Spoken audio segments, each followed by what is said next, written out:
Welcome back, beautiful souls, to the Intuitive Creators Podcast, the sacred space for conscious beings reclaiming their truth, their creativity, and their connection to spirit.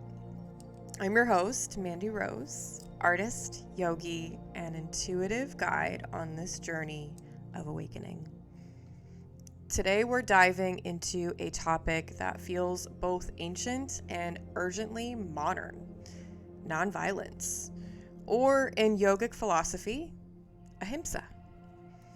In a world where conflict, division, and harm are everywhere we look, from politics to social media to even our inner dialogue, the question is, how do we actually practice nonviolence today?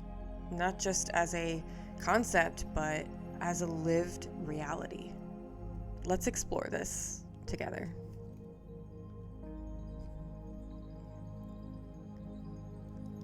So what is ahimsa? I think is a really great place to start in this episode, just because not everybody is going to know yogic philosophy, which is fine. It's just a bit of a theme that goes along with today's climate, and there will be bits and pieces where I talk about specifics in terms of that. So stay tuned. Ahimsa is the first of the yamas in yoga philosophy.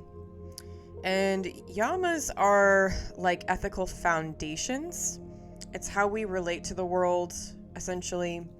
It literally translates to non-harming or non-violence. But it's not just about avoiding physical harm. It's about the way we speak, the way we think, the way we consume, and even the way we treat ourselves. Nonviolence in thought might mean not tearing yourself down with self-criticism. Nonviolence in speech might mean pausing before lashing out in anger. Nonviolence in action might mean choosing compassion even when it's easier to judge. And here's the thing: ahimsa isn't passive. It's active. It's a conscious choice to embody peace even when the world around us is asking us to harden. So, if I'm being completely honest and candid here with my listeners, which thank you for listening to this podcast, listening to any of the episodes, I greatly appreciate you. Ahimsa is my favorite out of the yamas and niyamas. Honestly, it's one that I feel intuitively led to practice as often as I possibly can. And it's one that pops up for me when I see it in real life situations, even when I'm on, I wouldn't say social media is real life, but it's like a taste of real life, I suppose. And, things I just pick up on that I observe heavily.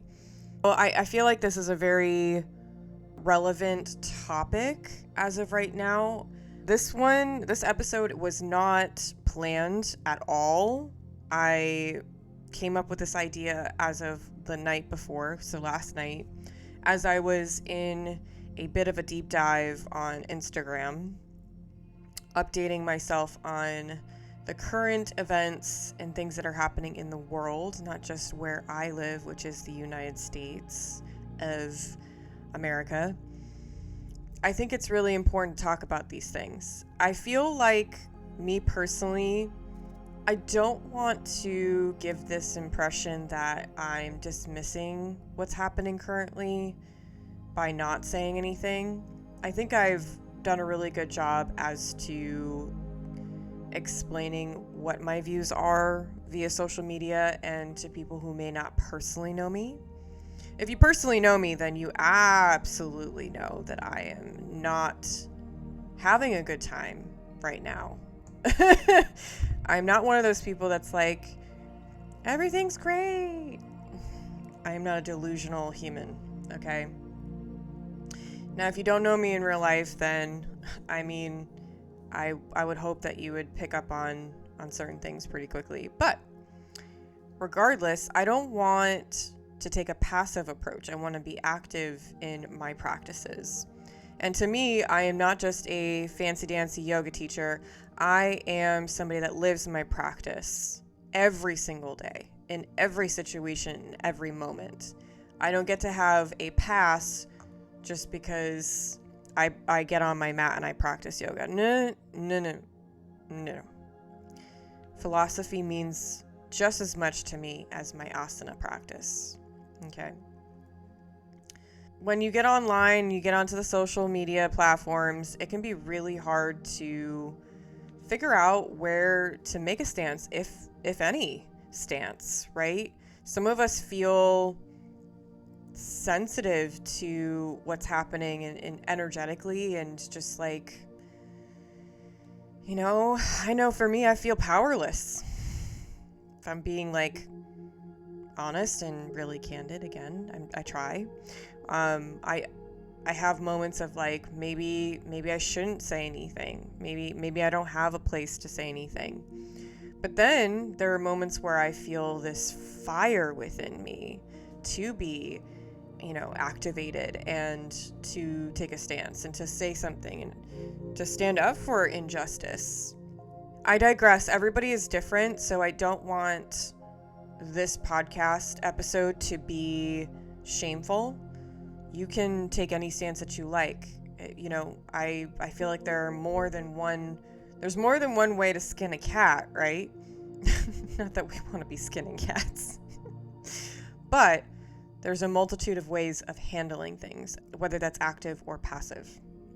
So what does nonviolence look like in the world we live in now? Think about it. We are bombarded with violence every day. Not just physical violence, but emotional, psychological, and systemic. We see violence in how people talk to each other online. We see violence in the way communities are marginalized. We even see violence in the pressure to hustle, grind, and deplete ourselves. Nonviolence in today's world means slowing down and refusing to normalize harm. It means saying, I will not contribute to the cycle of pain. It's about courage, because sometimes choosing compassion feels like swimming against the current. And it's about discernment, because nonviolence doesn't mean being passive or silent. It means knowing when to speak up, when to step back, and when to act in alignment with love. Here's the political layer. Nonviolence also means holding systems accountable without perpetuating hate. It means questioning policies that harm the vulnerable, even when they're disguised as order or protection. It means recognizing that silence in the face of injustice is its own form of violence. When we vote, when we march, when we use our voices, we are practicing nonviolence as resistance. We don't have to agree on everything politically, but nonviolence challenges us to ask, does this choice create more harm or more healing? That question alone can transform the way we show up in civic life. Nonviolence in today's world is not apathy. It's radical participation, rooted in love instead of fear. Clearly, we can hear the passion in my voice with this. This is a topic I've been sitting with. And as I'm talking right now and looking at my phone, it is 10:10 on the clock. Thank you, Spirit. So this is obviously a topic I need to talk about. This is something I need to get off my chest. This is something I need to bang on my chest with, right? This is something I need to speak out loud, because my voice is important. My voice is a tool. My voice is where my power comes from.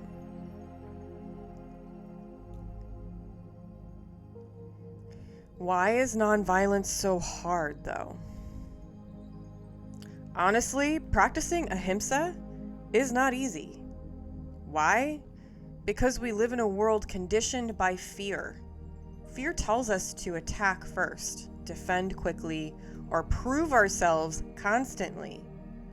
Violence is often the default, whether that's the violence of our inner critic or the violence of systemic oppression. So choosing nonviolence means choosing to break cycles. It means looking at the places where we've internalized harm and saying, it stops with me. That's radical. That's spiritual activism. So my very first official episode, if you go back far enough, because, oh man, this is the 14th episode. Wow, I'm so impressed with myself. It is talking about how yoga is social activism. I would love for you to listen to that episode, if you feel called, of course.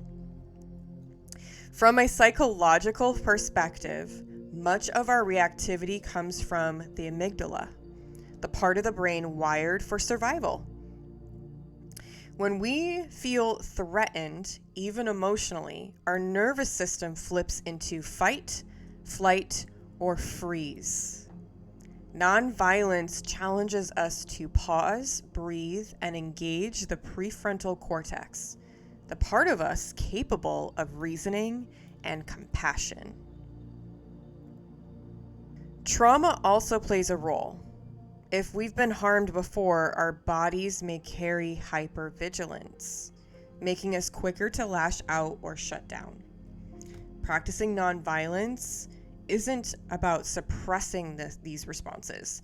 It's about repatterning them with awareness and self-compassion. Psychologists talk about projection. When we place our disowned fears or insecurities onto others. This is why so many conflicts escalate. We're not actually fighting the other person. We're fighting parts of ourselves. Nonviolence asks us to reclaim those projections instead of weaponizing them. And then there's the ego. The ego thrives on being right, on winning, on dominance. But nonviolence invites us into humility, the willingness to listen, to soften, and to choose connection over conquest. So you see, nonviolence isn't weakness. Psychologically, it's one of the strongest things a person can practice because it requires self-regulation, emotional intelligence, and courage to override deeply conditioned impulses. Inner nonviolence. It starts with you. We can't talk about nonviolence without talking about the self. So let's go. How often do you speak to yourself in ways you never speak to someone you love? How often do you push yourself past your body's limits instead of resting? Practicing nonviolence begins internally with gentle self-talk, listening to your body's cues, and releasing the pressure to be perfect. Here's a practice. For one day, become hyper-aware of your inner dialogue. Notice when it turns harsh or critical. Instead of forcing positivity, pause and say, I see you. I choose kindness. That's ahimsa in action. If we've ever had any one-on-one talks, which I don't think I've had that many in the last few months or just this year in general, then you know that in a way I preach being hyper aware of inner dialogue. So when you can catch that thought or that saying to yourself and you can reframe it or change it to be more realistic, more rational and positive for growth, then that is healing work at its finest. right? That's integration, if you will. So to be able to say, when you pause and you have that moment, I see you, I choose kindness, that is you resisting that violence of your own self, that harm of your own self. In relationships, nonviolence doesn't mean avoiding conflict. It means approaching conflict with compassion and clarity. Sometimes nonviolence is setting a boundary. Sometimes it's saying, I love you, but I will not allow this behavior in my life. Because allowing harm to yourself or others is not ahimsa. So something I've noticed, and this was another reason for the spark of inspiration of this episode, is that I'm noticing and observing lots of people in the last few years, really, but even more so this year, that people are getting onto social media specifically, or maybe they're, having these kinds of conversations in person, but, friends, family, even workspaces where people are like, if you support A, B, and C, then please delete me. Please take me out of your life. I don't want any of that near me. To me, it took me a little bit to kind of like process what that looks like just on a humanities kind of scale, like as a collective scale. But to me, that's a boundary. And I know that that's probably going to be triggering for some people, but when you accept behaviors that are harmful from a person when it is in regards to others, and you don't create a boundary, you are devaluing yourself and your morals. It's simple. It's very simple. I side with those who are posting those things because to me, that is a discerning person saying what you believe is not okay, that it is harmful to me, it's harmful to others, right? So I'll give you an example, and this is my own opinion. I think that examples are really helpful, though, to give a better idea and it gives context, right? When somebody says, I'm not homophobic, but I don't want that near me,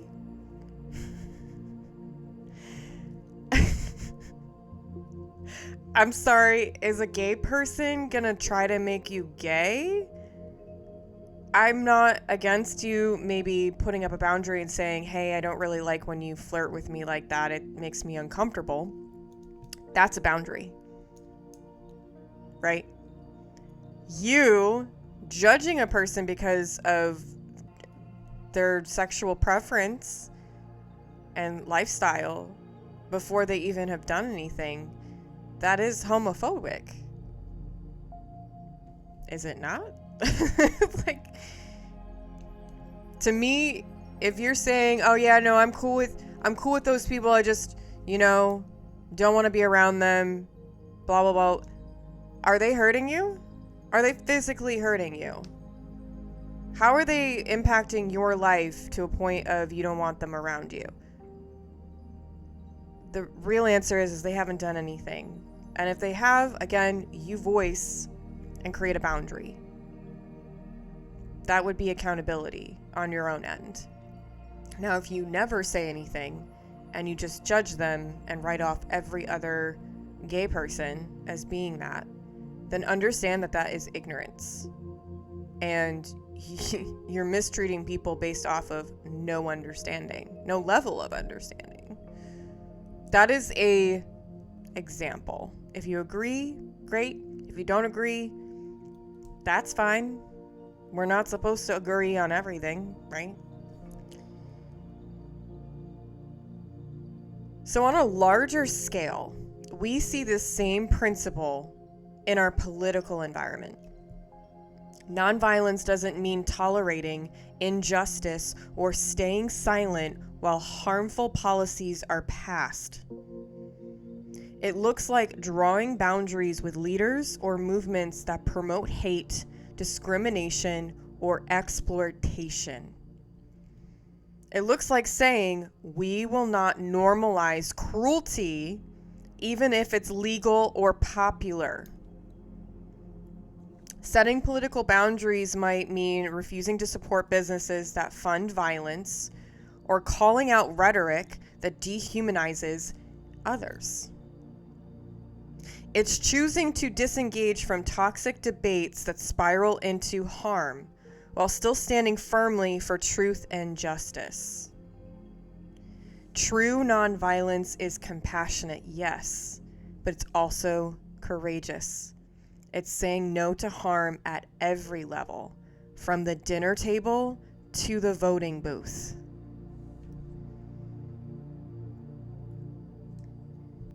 Nonviolence as spiritual activism. If you are familiar with this podcast, then you know I add a spiritual section or perspective into every topic. So Gandhi called nonviolence the greatest force at the disposal of humanity. Martin Luther King Jr. built entire movements on the principle of ahimsa. Nonviolence as activism doesn't mean silence. It means refusing to dehumanize while still demanding justice. When we practice nonviolence as a collective, we create space for healing. And as yogis, as intuitives, as creators, we have a responsibility. Our awareness is our power. Our love is our activism. Nonviolence in activism is about action rooted in compassion, not apathy. It's showing up for justice without losing our humanity in the process. It requires the courage to disrupt harmful systems while refusing to perpetuate hate. Nonviolence is not weakness. It is discipline, clarity, and spiritual strength. And here's how we can actively embody it, my friends. Practice mindful activism, showing up at protests or campaigns with the intention to stand for love, not against people. Use your voice on social platforms without dehumanizing or shaming others, which I know can be very hard. So you may have to sit with that and figure out what that looks like. Support policies and leaders that reflect compassion and equality. Engage in community care, checking in on neighbors, feeding those in need, offering resources. Create safe spaces for dialogue where different voices can be heard without harm. Remember that your daily choices, what you buy, where you work, how you treat others, are activism too. When we integrate nonviolence into our activism, we not only challenge systems of harm, we model a new way of being for future generations. So I'm going to give you some more practices. These can be just for you, or they can be, practice with others. Let's get tangible for a moment. Here are some ways you can live ahimsa right now. Mindful speech practice. Before speaking, ask, is it true? Is it kind? Is it necessary? That can be a really great way to reflect before you respond. Compassion meditation. Sit quietly and send love to yourself, then to someone you love, then to someone you struggle with. This is a big practice in Buddhism. So if you're familiar, amazing. But if you're not familiar, love and kindness is one of the main focuses in Buddhist practices. Conscious consumption. Notice what media, food, and environments you take in. Are they nourishing peace or feeding harm? Boundaries as ahimsa. Saying no when something drains you is nonviolence. It protects your energy and prevents resentment. And then, obviously I'm going to say journal. So a daily ahimsa journal. Each night, reflect. Where did I practice nonviolence today? Where can I soften tomorrow? These are simple, but when practiced daily, they ripple out into your relationships, your community, and the collective.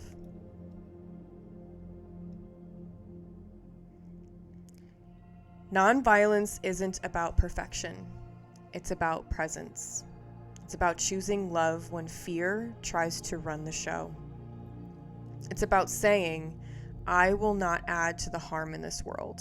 Not in my thoughts, not in my words, not in my actions. And if enough of us choose that path, even in small ways, we shift the collective vibration. So, beautiful souls, what is one way you can practice ahimsa today? Start small, start with yourself, and watch how the world around you begins to transform. Thank you so much for tuning in to this podcast episode. If this episode resonated, share it with someone who needs a reminder that peace is power. And don't forget to subscribe so you don't miss the next conversation. Leave me a comment to add to the conversation. Like the video if you're on Spotify or if you're on YouTube. All of those things. I appreciate it. Until next time, be gentle, be brave, and remember, love is the most radical force of all.